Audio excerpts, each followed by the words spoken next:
Welcome to Sex Ed with DB. I'm your host, DB. Let's get into it.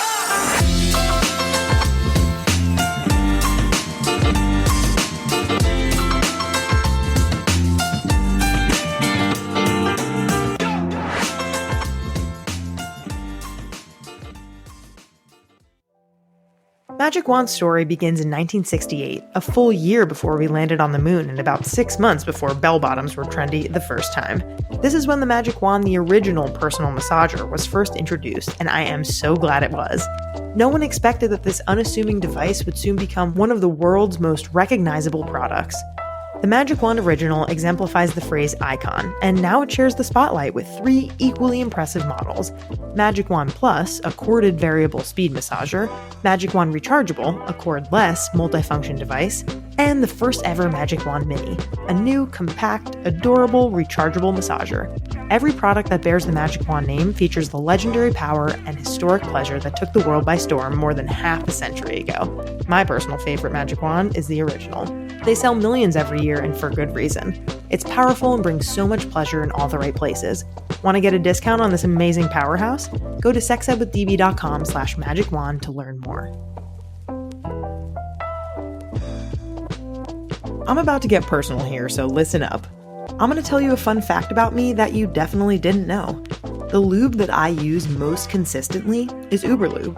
I really mean it. If you were here with me right now, I'd tell you to go over to my nightstand drawer and tell me what you see. That's right, you would see a bottle of Uberlube. If you've never heard of Uberlube, let me tell you about it. Uberlube is a silky smooth silicone-based lube recommended by leading doctors, and its body-friendly ingredient list makes it widely used by people with sensitivities to lubricants. Another amazing thing about Uberlube is that it doesn't leave a sticky residue like water-based lubes do. It lasts for a long time and doesn't stain clothing or bedding.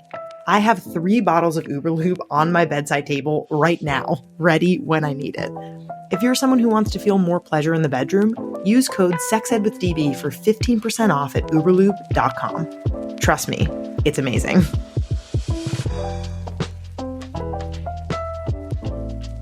Are you falling into a pattern with your partner? Looking to spice things up but aren't sure how? Me and my partner exit our ordinary with Lion's Den. Lion's Den has hundreds of your favorite brands to help you and your partner reconnect or try something new. From novices to dungeon masters, there are products for every comfort level. With 50 plus years in business, Lion's Den is here to help. Can't make it to a local store? Shop online and chat with a customer service team member while you shop. Lion's Den offers our listeners 15% off in-store and online using code SEXEDWITHDB at lionsden.com.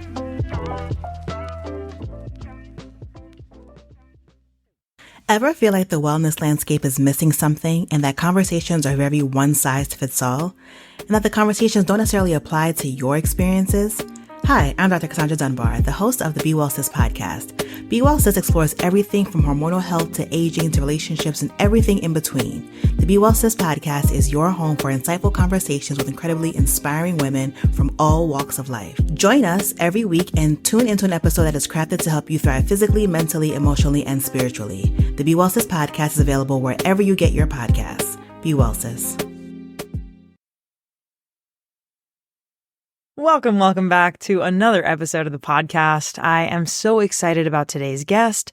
It is the wonderful Dr. Justin Lehmiller that we have on today. Dr. Justin Lehmiller is a social psychologist and research fellow at the Kinsey Institute, legendary.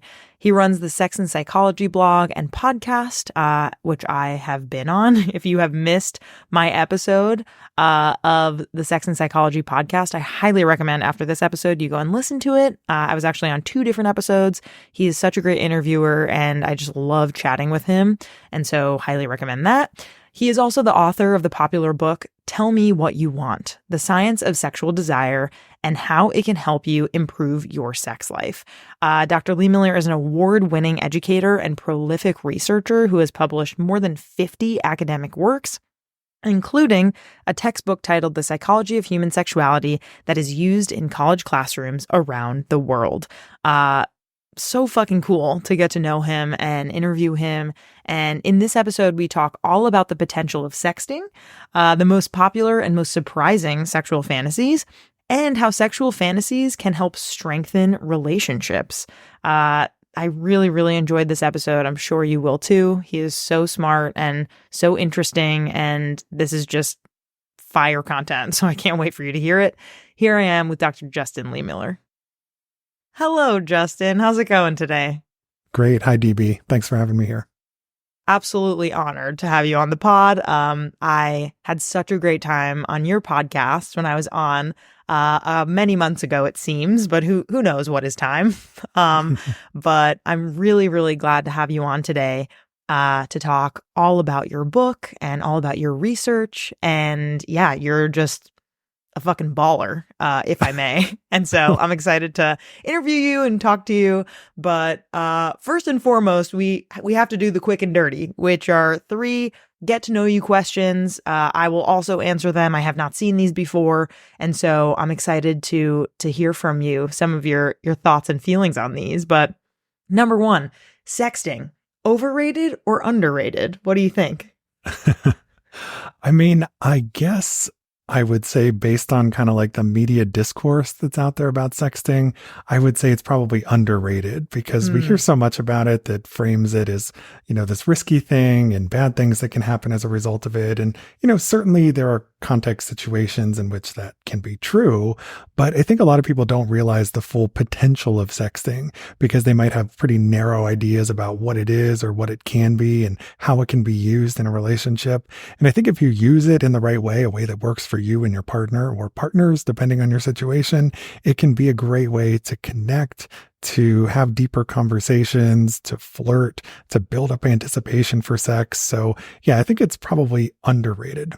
Love it. I totally agree. I think generally speaking, the first thing, unfortunately, that comes to mind for people when it comes to sexting is just unsolicited dick pics, which is kind of like, that's not all it can be. I really like the piece that you said about anticipation of kind of like, ooh, I'm at work, but like, what are you wearing? And like, building up that kind of energy for maybe later when you're both home or when you're all home. And yeah, I think that there's, maybe people also think of just like emojis or eggplants, but I think that generally speaking, it has a lot of potential and can be used more to really get people excited. And there actually is some research, believe it or not, that suggests that people who use more emojis have more sex. So maybe there is something to that idea. Wait. We need to pause there. What do you think is behind that? What do you think is there?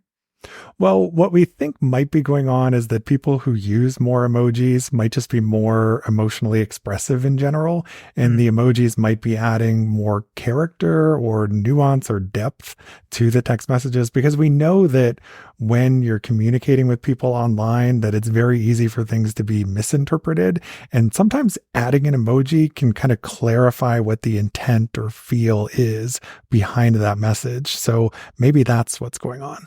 Love it. I personally do really like to use a lot of emojis, so I'm taking this personally in a good way. Awesome. Love that we're diving right in with that research right off the bat. Second question, what is one thing that you wish, I know that there are a million probably, but if you could say one thing that you wish everyone learned in sex ed growing up, what would that be? I mean, you're right. There are a million things that I could list there. So I guess if we were just going to go with one thing, it might be that sex isn't just one thing, because many of us learn that sex is just penis and vagina intercourse, often with the caveat that it's within a monogamous marriage for the purpose of procreation. And when people have those very narrow ideas of what sex is, it can make it harder for us to find sexual fulfillment and ways to connect. Also, different people enjoy connecting in different kinds of ways. What we enjoy from sex at different points in our lives can vary based on how our bodies might be changing and other things like that. So having a more expansive definition of sex, I think, is a really good place to start. Love it. So incredibly important. I will add on to that by saying, like, the message that your body is perfect the way it is, and anyone else who tells you otherwise is probably trying to get you to buy something would be like my version of what I wish everyone knew. There's so much insecurity about people's bodies that people have, and this idea that other people are hotter or, more strong or tan or like whatever kind of social media is, the lies that we're receiving from that. And the more that we love our bodies and can get used to our own skin and feeling good in it, then the more confident that we are, the more pleasure we can have and happiness that we can have in our lives. So that's probably where I would aim right now. But yeah, again, this is the hardest question. There are like 9 trillion things because our sex ed generally sucks in this country. So a lot that we could teach and wish that people learned. And the third question for the quick and dirty that we have is, what is your go-to communication tip for improving intimacy? So it's sort of multi-pronged, right? So I think when it comes to talking about improving your sex life or intimate life with a partner, one is to really kind of pick your time and place carefully. And especially if it's something that could be perceived as critical, that maybe you want your partner to do something different in bed, maybe don't bring that up in the middle of sex. Maybe find the right time to kind of disclose that, to talk about it with your partner, and don't frame it in a way that is critical, because that's where conversations about sex just go off the rails. So you want to start first with some type of compliment or validation for your partner, letting them know that you find them to be attractive and you enjoy the sex that you're having together, and then frame it as, here's something different that I might like to try, and here's what I think might be hot about that. And by taking that approach, that makes it much more likely that your partner will be receptive to it and that you're going to get what you want. Because if you just stop, say, in the middle of sex and say you're doing it wrong, that's not really going to go well. Yeah, I would not feel great if I received that information during that time. Yeah, timing truly is everything. I feel like mine would probably be around like body language, like knowing that your body language and the way that you interpret other people's body language really means something. And we can learn just as much about people when it comes to how we're seeing how their arms are folded or how they're down, how they're guarded or how they're not. So I do think like really taking note of your partner or partner's body language can really be helpful in understanding some signs as to what they're feeling and what they're thinking. Well, that was the quick and dirty. Thank you for participating in those intro questions. And now let's get into the meat and potatoes here. That's not what this segment is called. This is just the interview. But the meat. Let's just call it the meat. The meat. I love it.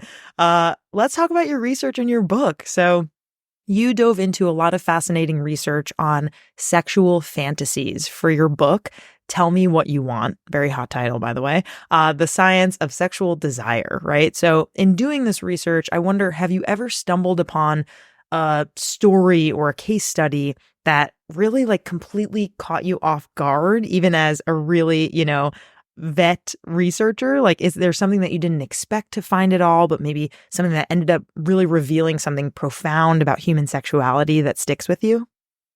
Yeah, I mean, there are a couple of ways to answer that question. And, one is I often get asked, did I learn about any new sexual fantasies when I was conducting this work? And I surveyed more than 4,000 people from all over the United States. And I will say most of the fantasies weren't like a big surprise to me as somebody who's worked in the space for quite some time.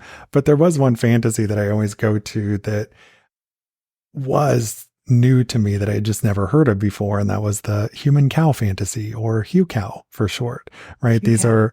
This was a woman who described her fantasy as being tied up in the center of town and being force-fed hormones so that she would lactate continuously and people could come and milk her and have sex with her whenever they wanted. So it's a fantasy that has themes and elements of dominance and submission and erotic lactation. And there's also kind of an impregnation fetish that kind of goes along with it. And so that was new to me. And it turns out that it's not a new fantasy, right? I did some digging and research afterwards and found out that other people do have this fantasy. You can find hundreds of Hugh cow erotic novels on Amazon. You can find hundreds. You can find thousands of Hugh cow porn videos on some of the big tube sites. So, I would consider it to be kind of a niche sexual interest. It doesn't seem to be super common, but other people do have it. And that was one of the things that I learned about in the process of this work. Love it. I mean, is there kind of more information that you gather from these folks as to where you think, well, I'm sure all sexual fantasies come from, childhood or just other experiences. I mean, you're the researcher. Maybe I should stop there.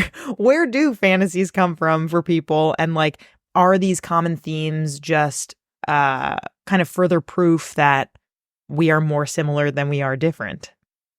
Yeah, it's a great question. And when you look at something like a hue cow fantasy, on the surface, that might sound very unusual to a lot of people. But when you start breaking it down into core themes, including things like dominance and submission, that's actually one of the most popular themes in people's sexual fantasies.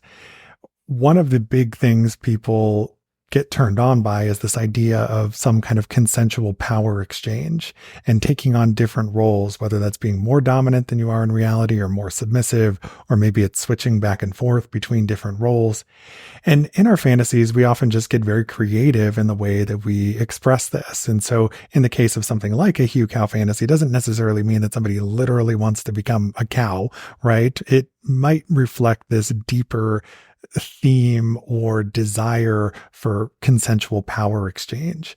And when you start to look at, well, where do these different desires come from? Where do our fantasies come from? Well, our fantasies are complex and multifaceted. So I describe them as being a biopsychosocial phenomenon. So there are biological factors, psychological factors, and sociocultural factors that all play a role. So I'll give you a quick example of one of each of those factors. Please, yeah. So if you look at something like biological factors, well, the sex hormones, the level of hormones we have in our body is actually linked to the amount and frequency of sexual fantasies that we have, right? So, that is one biological contributor to our fantasies, is that if your hormone levels are higher, you're likely to have more of these fantasies. And if they're lower, you're likely to have less. In terms of a psychological factor, our personalities and our attachment styles are pretty big predictors of the kinds of things that we tend to fantasize about. So for example, if you're somebody who's very extroverted and outgoing in real life, you tend to be pretty extroverted and outgoing in your fantasies, right? So that can include having more multi-partner fantasies or more non-monogamy fantasies. Likewise, if you're somebody who maybe has kind of an insecure attachment style, specifically if you're high on attachment anxiety, your fantasies often revolve around ways of kind of playing it safe when it comes to sex, so as to avoid triggering that insecurity or that attachment threat. And then lastly, if we look at like sociocultural factors, one that quickly comes to mind for me would be if you look at the COVID pandemic and how that affected people's fantasies. I did research when we were in that lockdown period of what was happening with our fantasies during that period in time. And one of the interesting things I found was that people had more fantasies about passion and romance during that period when we couldn't go out and interact with the world in the way that we could before. And to me, that says when we have constraints socially that are placed on our ability to meet our intimate needs, that wanting to connect with other people and to feel desired, that we might sometimes turn to our fantasies to compensate for that. That makes a ton of sense. Wow. That's fantastic. I mean, yeah, you're really, really fantastic at explaining this because it's your research and because you teach on it. But yeah, I think what's interesting to me about the personality example that you shared is I would have kind of imagined that it would maybe be the opposite. Like if I'm someone who's super extroverted, then maybe my fantasies would be a little bit more introverted because it's like another side of the coin. When you find that people say are more extroverted, and you said they're more likely to have kind of these extroverted fantasies, is there maybe like a piece that shows up that maybe isn't meeting their personality and they are maybe wanting to be a little, like if they're dominant more in real life, would their fantasies maybe be a little bit more submissive, or you know what I'm trying to get at here? Yeah, and it's a popular idea that's out there that our fantasies are escape, right? And that we become different people in our fantasies than we are in reality to maybe relieve some of that burden. And, there is some truth to that. Some people do change themselves or their personalities a lot in their sexual fantasies, but other people don't change themselves at all. And who they are in their fantasy very closely mirrors or parallels who they are in reality. So I think what I would say to this is that, when you try to look at how personality is associated with fantasy, yes, you can find these overall what we call main effects where this personality trait is correlated with this type of fantasy, but you have to remember there's always individual variability. It's not a perfect correlation in the sense that, everybody doesn't experience the same thing, but our personalities also exist in combination with a variety of traits. So somebody who is high in extroversion, well, that's just one of many traits that they have. And we also need to look at how are they on something like their openness to experience? What is their personality like when it comes to their level of agreeableness or conscientiousness or neuroticism? And so it's really the combination of all of these traits that's important to take into account. And that's why, for example, two people could be high on extroversion, but have very different types of fantasies, but it might be because their other personality traits are very different from one another. So interesting. This is really good stuff. Very fascinating. My next question is about someone's relationship when it comes to sexual fantasies. Like, can you share a story or example where exploring and embracing sexual fantasies has really transformed a relationship for the better? Because I feel like there are kind of rumors and kind of these myths out there when it comes to sexual fantasies, that's cheating, or that's something that, is really harmful if you're in a monogamous relationship or things of that nature. But it really seems like fantasy can be such a powerful tool for connection. So I'm wondering if you could share a little bit about that. Yeah, so I can give you two examples. I can tell you what I found in my own research, and then I can tell you what I've heard from people who have read my book. So okay. If I start first with what has been reader response or reaction to my work on sexual fantasies, I can't tell you how many people who have written to me personally who have said, your book inspired me to talk about or share my fantasies with my partner. And then we decided to act on this fantasy, and we both had this great experience, and it brought us closer, and our relationship is stronger than ever. And, I'm paraphrasing there, but I've heard things that are similar to that from multiple people who have found that the information I shared was useful to them. And it was that sort of impetus or springboard they needed to really talk about fantasies for the first time in their life. And similar to that, I've also heard from a lot of people who've said that, reading your work made me feel normal for the first time in my life, because I thought I was the only person who had that fantasy. And I thought that there was something wrong with me.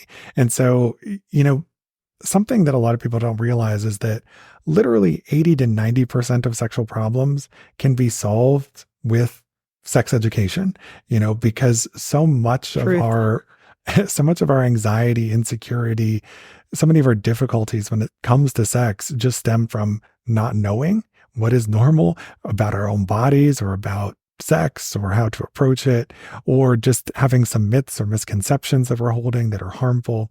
So yeah, I mean, that's one of the most gratifying things about doing the work, is then hearing from people who found it to be useful. And then the other thing I would say is, based on my own research, I've asked people, what has happened when you share a fantasy with a partner? What has happened when you acted on a fantasy with a partner? What were your experiences like?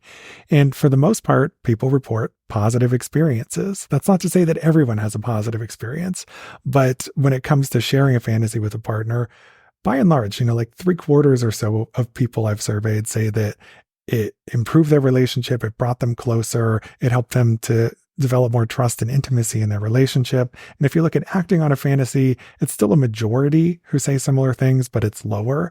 And I think that makes sense, because sharing a fantasy and acting on a fantasy are two totally different things.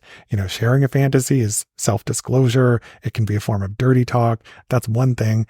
Acting on a fantasy throws a bunch of other variables into the mix, and it depends on what kind of fantasy it is. Like, if I'm doing like a medieval thing, there's like a whole lot of things we need to get, a lot of props, etc. Right. There are more things that can potentially go wrong if you're bringing other people into the mix. Like if it's a threesome or a swinging kind of fantasy, there's the potential for unexpected emotions to arise. I'm a social psychologist, and one of the things we know is that when people try to predict their future emotional states, they're pretty shitty at doing so, right? So if you think about something like a sexual fantasy, like in your mind, it sounds great. And you think like, when I do that, it's going to be so hot, and I'm going to be so horny and turned on, and it's going to be great, and we're going to love it. And then you might get in that situation and you're like, I have some unexpected feelings that are popping up for me, or this didn't quite go according to plan. And then that kind of dampens your enthusiasm. And so, there's kind of this reality check that you need to have when it comes to acting on fantasies, is to step back and realize like everything might not go exactly as you think it's going to go in your head. some things might not go according to plan. And sometimes it takes practice to perfect a fantasy. Totally. And like, even with masturbation and sexual fantasies, like that's also okay if you want to keep that for yourself, like for a way for you to kind of get into the mood without your partner when you're just kind of excited by yourself. And I think that people shouldn't lose that imagination when they're in partnership, or shouldn't have to feel like, oh, I need to share these sexual fantasies, right? It's like your partner doesn't need to have access to every single thing in your head. But if you do want to share something with them that's exciting, or that you want to try with them, or just as a way to connect with them, then that's great too. Yeah. I mean, there are benefits to sharing fantasies with a partner, but that doesn't mean that you have to share fantasies with a partner. And it doesn't mean you have to share every fantasy you've ever had with a partner. Before you get to that point of sharing fantasies, it's step back and ask, well, why do I want to share this fantasy with a partner? Is it because I want them to better understand me as a sexual person? Is it because I think it would just be hot for us to share fantasies and use that as a form of dirty talk and to enhance arousal that way? Or is it because, I have this fantasy and I'm curious about exploring it, and I want to see if my partner will explore it with me? Those are all kind of different considerations. And so just think about, what are your reasons for wanting to share the fantasy in the first place? Totally. Let's talk about porn, shall we? So porn's impact on society and our sex lives is a hot topic generally, I would say. But at Sex Ed with DB, we're really curious about the nuances that might be missing from typical conversations about porn. And we talk about porn all the time. And I wonder if you can walk us through a study or a finding that really challenged the way that we typically think about porn's influence on sexual attitudes and behaviors, i.e., porn is terrible, porn doesn't offer any benefits, etc. Yeah, I would start by saying that porn is neither inherently good nor inherently bad, and the truth about porn and how it affects us is that it's complex and highly nuanced. It depends on the person who is interacting with the porn, and it depends on the type of porn that they're consuming, right? It's ultimately about that interaction between the person and their environment when you want to try to predict what the effects of pornography are likely to be. And what we see in the data is that, it's a mixed bag, right? Some people report very negative effects of pornography in their lives. Some people report very positive effects, and some people are, somewhere in the middle, where maybe it's a mix of positive and negative, or maybe it just doesn't have any strong effects one way or another, right? So it's not the case that porn just has this one effect on all people in all situations. Like, that is a big myth about porn. So in terms of what are some studies that have challenged our assumptions? Well, one that comes to mind quickly for me that I think is interesting is that, there's this idea, this narrative out there about porn being addictive, right? And that it operates similar to drug addictions and alcohol addictions. And so people often apply the addiction model to porn and say, well, if you're watching porn, then that's going to lead to a tolerance effect, right? Where over time you're going to need to watch more and more of it, or you're going to need to watch more extreme kinds of porn over time. And what we see in the data that's tested whether or not there's a tolerance effect here is that it doesn't really exist. It doesn't happen, right? That people don't necessarily progress to more porn and more intense porn over time. And in fact, something that's really interesting in this research is that they find that for people who are watchers or consumers of more intense kinds of porn, they actually seem to be more sexually sensitive, like neurologically, to all kinds of sexual stimuli. So it's not that they're only aroused by really extreme porn. They're kind of aroused by all porn, no matter where it falls on the spectrum. And so, this idea that porn necessarily builds up this tolerance and you're going to need more and more extreme content over time just isn't supported by the data. And when you look at data testing other aspects of this addiction model, it just doesn't really pan out. Like, porn doesn't seem to be addictive in the way that substances are. That's not to say that people can't have problems with their porn use, but that addiction isn't necessarily the right model for it. And I think in some cases, when people have problematic pornography use, a better way to think of it is that it might be a compulsion, and it might be related to something like OCD, or it might be related to some kind of underlying anxiety or mood disorder where they're turning to sex as a way of regulating their own emotional states. That's one of the things I found really interesting about how mental health is related to sexual behavior in general is that if you look at something like depression, there's this common idea that depression lowers libido. It makes us less interested in sex. But what we see is that depressed people, clinically depressed people, show one of two effects. One is that it either lowers libido, or another is that it actually really raises libido, and they might engage in more extreme and more intense sexual behaviors. Sexual behavior. Yeah, and it's more a way of just self-regulating their mood state, right? And so when we start learning about and seeing things like that, it's like, okay, so is sex or porn really the problem, or is there something else that's going on that we need to be looking at? I think the issue is that porn is just easy to blame, right? It's easy to say porn is bad, but it really oversimplifies the story because it's usually not the porn itself that's the problem. There's something else underlying it when it's linked to these negative outcomes. So interesting. I hadn't even heard the piece on maybe like the hypersexual behaviors for people with depression, because you don't really hear about that part. You really mainly hear about people with low libidos. So that is really fascinating. And I haven't heard this kind of connection also, or kind of this comparison to it maybe being a compulsion rather than an addiction. And I wonder, like, in terms of like how we get people to listen to that, to the fact that the addiction model doesn't work, like how do you think we can get the word out about that? Because I just feel like even the layperson who's like pretty informed and like, say is pretty liberal or kind of like a thinker that doesn't necessarily, you wouldn't necessarily think that, oh, they hate porn or they think it's terrible. I have heard those kinds of things from people that I wouldn't expect. So I wonder what is the way to kind of like open up their minds and kind of like ensure that we're getting this message out about porn? Well, I think one is that we kind of need to be a little bit more careful about how we throw the term addiction around in everyday life, because we kind of refer to everything as an addiction these days. And once everything is an addiction, then nothing is an addiction, because the term ceases to lose all meaning. And so, part of it is just like, maybe we don't really know what we're talking about when we call something an addiction or not, because we're just using it in this very casual way.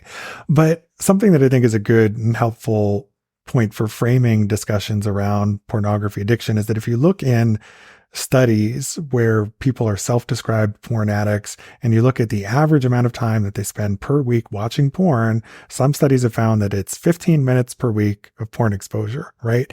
And we're calling 15 minutes a week an addiction, right? Because when people hear the term porn addiction, they might be thinking, well, they're spending hours a day, every day, and all these other sorts of things. Now, by contrast, if you look at what is the average amount of TV or Netflix that people watch per day, it can be 3 hours or longer, right? And it's like, we don't consider that to be an addiction, right? That's consuming media, but you're consuming it in a much greater quantity. We're not calling that an addiction, but we're calling that 15 minutes a week an addiction. Like, what's going on there? And that gets at another issue that's related to when people talk about pornography addiction, is that oftentimes there is some kind of like moral incongruence where people are uncomfortable with their own viewing of porn because they've internalized the message that porn is bad. Right. And so they think that watching porn in any quantity, even if it's only a few minutes a week, is a bad thing because they're not living up to their own moral values, or because they think that watching porn makes them complicit in something bad sexually. So I think a lot of what's happening when people talk about porn as an addiction is that we're just kind of blaming the porn again without dealing with kind of like the underlying anxieties and sometimes shame about sexuality that leads us to view porn through this negative lens.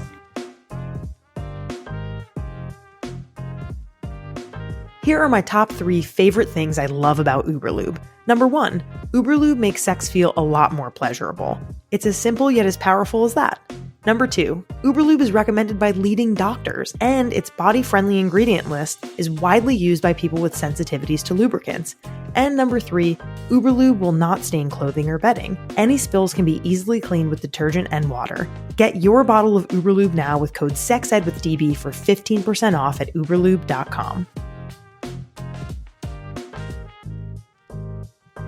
Ever since getting engaged to my wonderful fiance, I've been thinking about ways to keep things fun and novel between us, but I, of course, want it to feel organic. I want to be able to feel sexy and comfortable in my body while trying something new. Thanks to Lion's Den, a new adventure I've been exploring is the world of lingerie. I never really was a big lingerie girl myself, but once I started trying on lingerie that accentuated my curves, felt super soft to the touch, and made me look in the mirror and felt wildly confident in my skin, that changed pretty quickly. Plus, when I searched for what I might like on Lion's Den's website, I saw models that actually looked like me.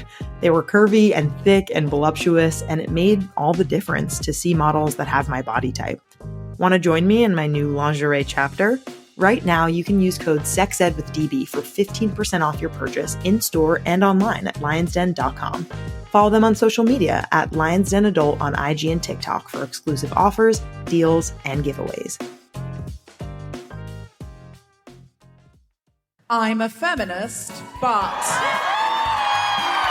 The Guilty Feminist is the award-winning live comedy podcast from me, Deborah Frances-White, which explores our noble goals as 21st century feminists and the hypocrisies and insecurities which undermine them. Previous guests include Phoebe Waller-Bridge, Hannah Gadsby, Sindhu V, Emma Thompson, and many more. To listen, just search for Guilty Feminist wherever you get your podcasts.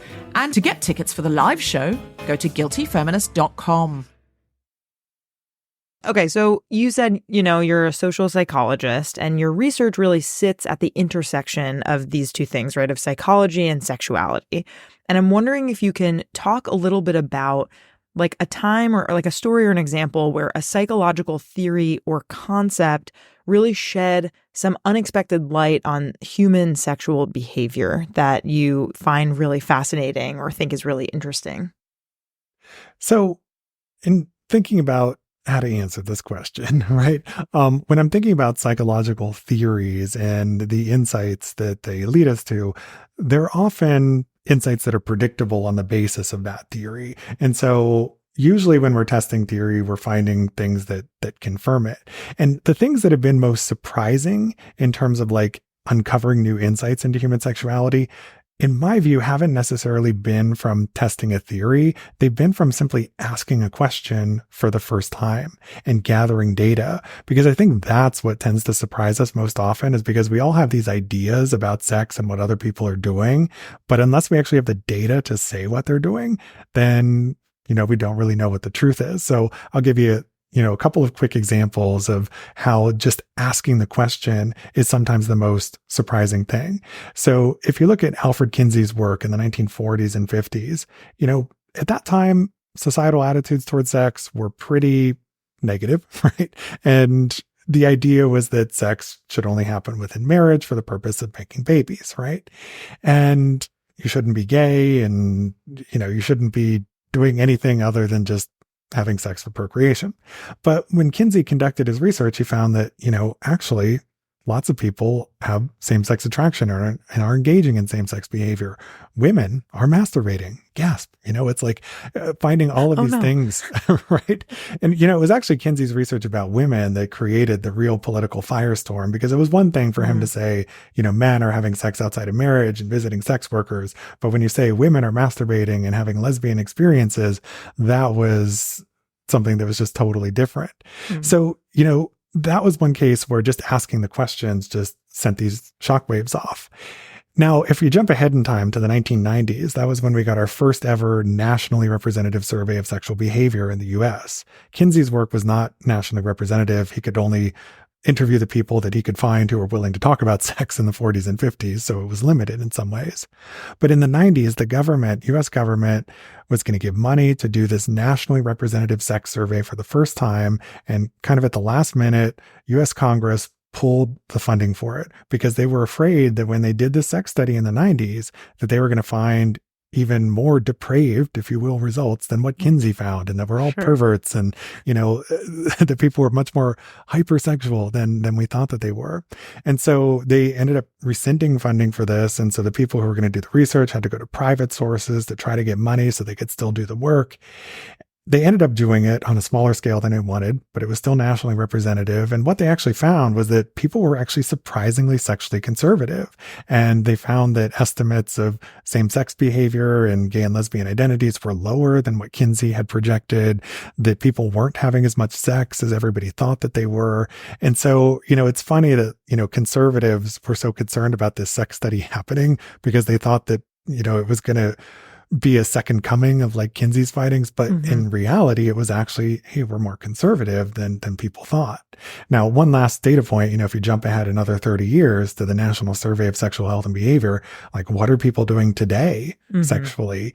You might think that if you look at sexual attitudes, based on what the Gallup opinion polls say, like people are more supportive than ever of sex outside of marriage and same-sex relations and same-sex marriage and divorce and all these other sorts of things. You might think that people were, even more sexually active today than they were in the 90s, but we actually aren't. We're actually living in the least sexually active generation that's kind of ever existed. And so it's kind of like this weird thing that when we go out and we ask the questions, that's where we often find these counterintuitive things. Like despite all we hear every day in the media about hookup culture, it's like, no, teens today are actually less likely to have sex. They're having sex with fewer partners than they were in the past and with lower frequency. It's true for people across genders, people single and in relationships. Like we're all fucking less than we were. And so to me, that's always been where the surprise is like looking at what's our expectation, what do we think people are doing versus what's the reality by asking the questions. And that's where the surprises are. So interesting. I mean, for the piece on the 90s, like when people were kind of not or sharing results that I guess were unexpected, do you kind of anticipate that because of stigma at that time around like identifying as queer, talking about queer acts, that people weren't reporting kind of accurate data? Or what do you think about that? Well, we got to consider it was a different period in time in a lot of ways. And it was also kind of like coming off the peak of the AIDS epidemic in the late 80s and early 90s. And so there was this huge stigma attached to homosexuality, especially male homosexuality. And so and that also just created a lot of fear with regard to sex, because here there was this STD that we didn't really have an effective treatment for. There was no cure for it, or anything like that. And so, it was this time of great cultural conservatism when it came to sexual attitudes. And I think it had a lot to do with this sort of, let me rephrase that. So I think it had a lot to do with the fact that when it comes to sexual attitudes, there's always this ebb and flow. There's this pendulum that swings back and forth. The 60s and 70s were the sexual revolution and the free love era and this time of sexual exploration. But in the 80s and 90s, there was this big contraction. The pendulum swung the other way toward more conservatism. And then, in the early aughts, we kind of had a shift more towards sexual liberalism, and we started to have these more expansive ideas of sexuality and gender. But suddenly we find ourselves again in the midst of this conservative pendulum shift. Swing. And so that's interesting. That's why we need to keep studying sex at all these different points in time. We can't just look at one set of findings from the past and think that it applies today, because we're always in the midst of some pendulum shift. And the one that we're in right now, I don't really know when it's going to end and when we're going to go back the other way, because it's a little scary in some ways. Wow, so interesting. We got to have you on another time to talk about Gen Z and other folks having less sex. But for now, we are going to transition into a segment that we have called The Buzz. And this is where we get a guest take on a trendy sex topic, something that's popular, something that people are chatting about. And today we're talking about threesomes. So, Justin, you've written before, about how even though having a threesome is the most popular fantasy, potentially, it's also the fantasy that is least likely to turn out well when people act on it. So we have kind of a bunch of questions off of that. The first one is, why do you think threesomes are such a popular fantasy? And why does expectation rarely meet the reality of having a threesome? So in terms of why threesomes are a popular fantasy, there are a couple of reasons. One is that part of the appeal is just the novelty element. So having another person, another set of genitals around, right? It's an easy way of kind of amplifying the excitement factor, right? In some ways, it's sort of like the laziest fantasy you could have, because it's like, let me picture sex with another person and then, oh, let's bring another person into the mix, right? Okay. So it's just a quick way to kind of titillate and add novelty. But it's more than that, because when I look at the way people describe their threesome fantasies, more often than not, they want to be the center of attention in it. And so there's sort of this element of wanting to be wanted or wanting to be desired or overwhelmingly desired by multiple people at once, because it's validating and it can sort of tap into feelings of sexual self-confidence. And then, of course, there can be other things going on depending on how your threesome fantasy plays out. For example, a lot of heterosexual men will have a fantasy about a threesome with two other women, and like the sort of sexual interaction between the two women might be the really arousing part for him. And so it's kind of like there's this voyeuristic fantasy of kind of watching lesbian sex that kind of might be part of the threesome. So, the appeal of it might be different for different people, but those are some common reasons. And in terms of why threesome fantasies don't always live up to expectations, well, it goes back to what we were saying earlier, that the way we picture the fantasy going in our head doesn't always map out to how it goes in reality. And with something like a threesome, all right, let's say you get three people together, they all want to have a threesome, but they all have different fantasies for how the threesome should go, and they haven't communicated about that beforehand. Well, that's where things start to get complicated and messy. Like, let's say they all thought they were going to be the center of attention, but how does that work? Everyone's just laying there like ready. Right. No, you do something. Right. No, you do something. Right. So that's one of the cases where it can get tricky. Another is that many cases I've heard from people who've had threesomes that have not worked out are like, they were out at a bar with their partner and they started talking to some attractive stranger. And the next thing they know, after a lot of drinks, they're all in bed together. They haven't communicated about it beforehand. They haven't set the boundaries even with their own partner on like what is and isn't allowed. Right. And so it's oftentimes those communication issues where they don't realize till they're in the heat of the moment, like, oh, we needed a boundary there. Right. Yeah. Would you say like if a monogamous couple or a monogamish couple, however they identify, is interested in having a threesome, would it behoove them prior to that ever happening, maybe asking each other a couple questions of like, how do you picture this? What are your boundaries? What are kind of the acts that we're comfortable with? Is there kind of a guide that you would give people on this? Yeah. So if you and your partner are interested in exploring it, a good starting point is just asking, what is it that's hot to you or arousing to you about having a threesome? And just hearing them describe that is going to clue you into kind of maybe how they picture or want the scenario to go, or what they're really hoping to get out of it. So, that can be a starting point, but then you also need to talk about, all right, what are our boundaries or limits? Are there any sexual activities or behaviors that we aren't allowed to do with the third person? And what are the requirements for us in terms of like safe sex and sexual health protection? So what are we going to do to minimize our risk of contracting STIs? And what is our testing schedule going to be if we're going to be regularly bringing other people into the mix? So it's just having a conversation about, what do you want out of this experience and what should those limits sort of be on the situation? And then before you get to the point of like actually having a threesome, you might want to try a few practice things first. So maybe, for example, it's just you and your partner going out and flirting with somebody else together in person and just kind of like seeing how that goes, right? So instead of committing to like, let's bring somebody else into bed right now, it's like, let's just see what the dynamic or interaction is if we're just kind of being a little bit playful with another person in a social setting. Because if that brings up insecurity or jealousy, like you've got your red flags going off already, right? That you need it's to a good go tell. back and communicate about this more beforehand and make sure that it's right for you. Totally. Yeah, that's such a good idea. And our last question on this is, are there any kind of specific resources or kind of like networks available for individuals or couples interested in exploring threesomes? I feel like the logistical piece of this is the thing that a lot of people have trouble with. So I'm wondering, where do people find other people who are interested? Yeah. So in terms of just like general resources, if you want more information on threesome, you can check out my book, Tell Me What You Want, and my Sex and Psychology podcast. I've done quite a few episodes on threesomes and how to navigate them and things that you need to know there. But in terms of, all right, You've read the information, you're ready to go find a third partner. How do you do that, right?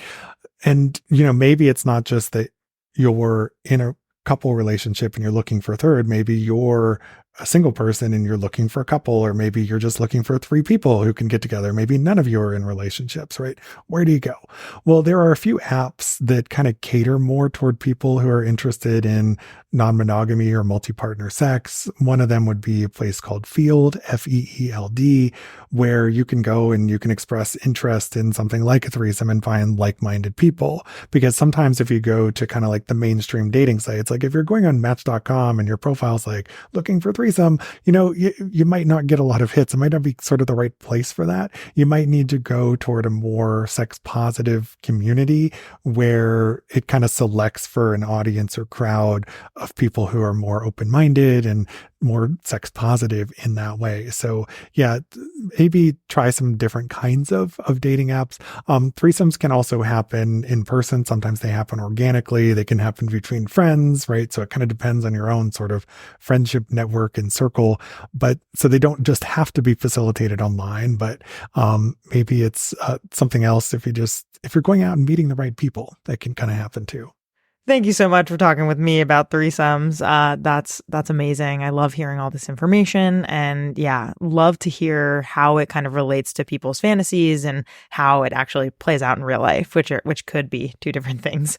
Now we're going to move on to our final segment called Booty Call, where we share followers' sex stories or ask for advice and hot takes. And so we are going to play that clip, and then we're just going to talk about it and, give some advice if needed and just hear what this follower has to say. Hi, DB. I'd love some advice on navigating a situation I've been dealing with lately. I struggle with body image issues, and it's really starting to affect my confidence in the bedroom. I just don't feel as comfortable or sexy in my own skin as I'd like to. And I was wondering if you could offer some advice or tips on how I can start feeling better about myself and build up that confidence in my sex life. Any help would be greatly appreciated. Thanks so much. Love the podcast. All right. So that was actually our producer, Sadie, reading someone else's message that they left. They wrote into us. And so that was the question or the booty call. And so clearly whoever wrote in here, is sharing that they aren't as comfortable as they would like to be. And it sounds like kind of what I said in the beginning of the episode here around, I really wish that people felt super, good about their bodies. That in sex ed, if that person was there, would have felt really good. But it seems like where we're at now is maybe this person needs a little bit of help figuring out how to feel better in their body. So what would you say to this person who wrote in? Well, first I would say that this is a very common concern, right? Body image issues. Actually, they're surprisingly common across gender and sexual orientation and can have significant implications for people's intimate lives. Oftentimes, if we're not feeling very comfortable or confident in our own skin, it can make us hard for us to be in the mood for sex, let alone to even enjoy it, because then we find ourselves engaging in what sex therapists call spectatoring, where we're sort of like mentally stepping out and kind of critically looking at ourselves, and that can really get in the way of having a healthy sex life. So a couple of things that you can do here. One is to try engaging in body appreciation exercises, right?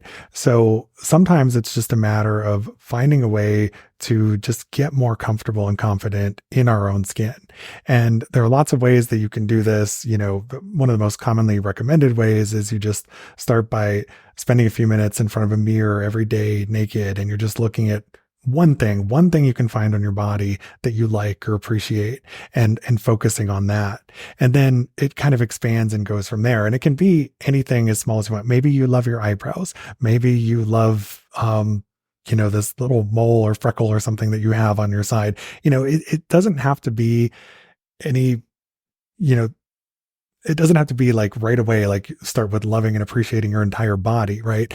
Because that's hard to do and it's unrealistic, but it's just sort of starting small and then progressively working up from there.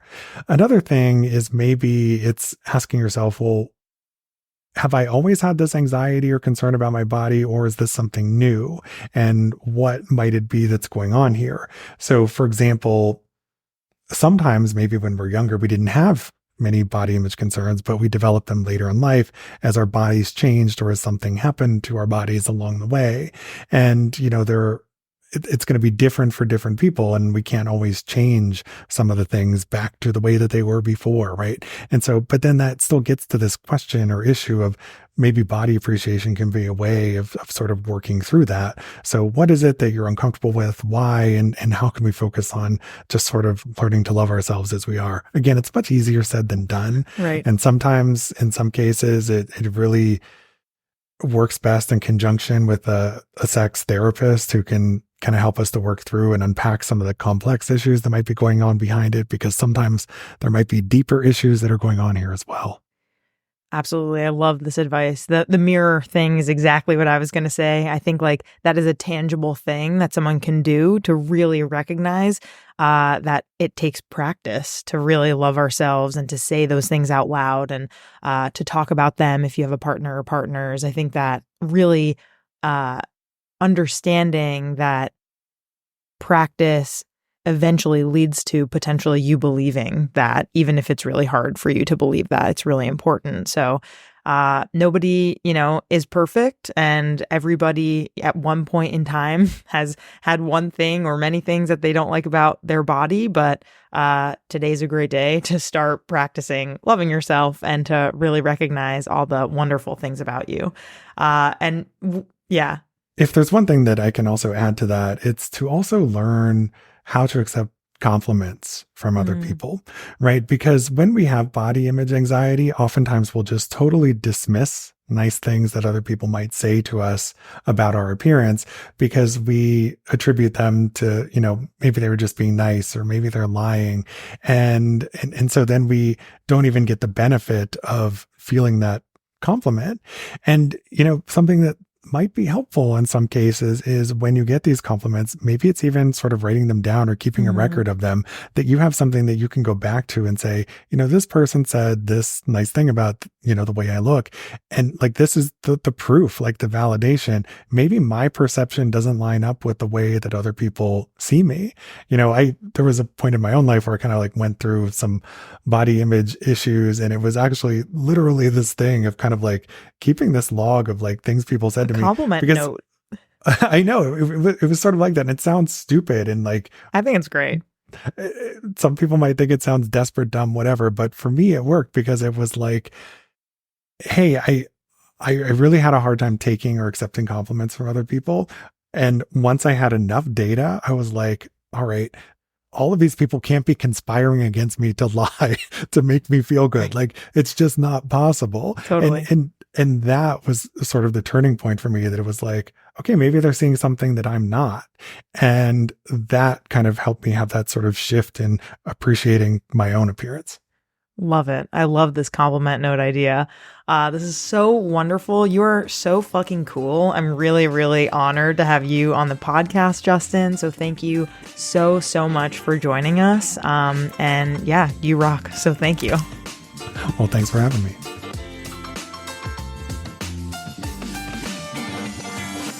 Our creator, host, and executive producer is me, Danielle Bezalel. Our communications lead is Cathren Cohen. Our producer is Sadie Lidji. Our marketing coordinator is Mitch Coburn. Our social media coordinator is M. Kirsty Frazier. Our music theme is by Hook Sounds. Thanks so much to our featured guests, partners, and listeners. Want to partner with us? Email us at sexedwithdb@gmail.com. Do you have a silly sex story to share, need some advice, or have thoughts on the episode you just heard? Give us a booty call for a chance to be featured on the podcast. Check the show notes for the details. For more sex ed content, follow us on IG at sexedwithdb podcast and on TikTok at sexedwithdb. Want to know your sex toy zodiac sign? Go to our link tree on our IG now. See you next time.